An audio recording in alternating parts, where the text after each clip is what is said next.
Hello.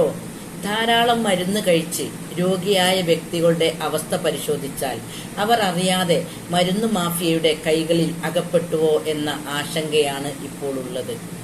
അതിനാൽ എങ്ങനെ ആരോഗ്യത്തോടു കൂടി ജീവിക്കാം എന്നതാണ് നമ്മൾ പഠിക്കേണ്ടത്. എങ്ങനെ രോഗിയായിക്കൊണ്ട് ജീവിക്കാം എന്നതല്ല നമ്മൾ ചിന്ത കൊടുക്കേണ്ടത്.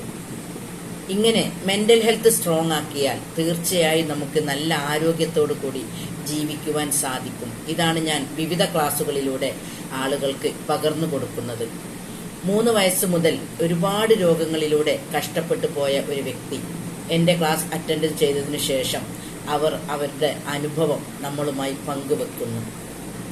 ഞാൻ എപ്പോഴും കേട്ടുവരുന്ന ഒരു വാക്കാണ്, പിന്നെ നിനക്ക് എപ്പോഴും രോഗമാണ്. ഒരു ദിവസം ഒരു സ്വസ്ഥത ഉണ്ടാവില്ല, ഒരു ദിവസം പനിയാണെങ്കിൽ ഒരു ദിവസം ശ്വാസം മുട്ട്, ഒരു ദിവസം നടുവേന. അങ്ങനെ എപ്പോഴും എനിക്ക് അസുഖം വരുന്നു. ചിലപ്പോൾ 2 മണിക്കൊക്കെ എണീറ്റ് ശ്വാസം മുട്ടായിട്ട് തന്നെ എണീക്കാറുണ്ട്. പിന്നെ ഞാൻ തന്നെ എൻ്റെ ശരീരത്തിനെ വേദനിപ്പിക്കും. തലക്കെട്ടിടിക്കല്, പിച്ചല്, ശരീരം മുഴുവൻ ഇടിക്കലൊക്കെ ഞാൻ ചെയ്യാറുണ്ട്. കുറേ നാളായിട്ട് എനിക്ക് എപ്പോഴും രോഗമാണ്. പിന്നെ ഈ അടുത്താണ് ഞാൻ ടീച്ചറിന്റെ യൂട്യൂബ് ചാനൽ കണ്ട് വാട്സപ്പ് ഗ്രൂപ്പിൽ അംഗമായി ഓരോ ക്ലാസ് കേട്ട്, പിന്നെ അതിനുള്ള മെഡിറ്റേഷനും പിന്നെ EFT ചേർന്നു.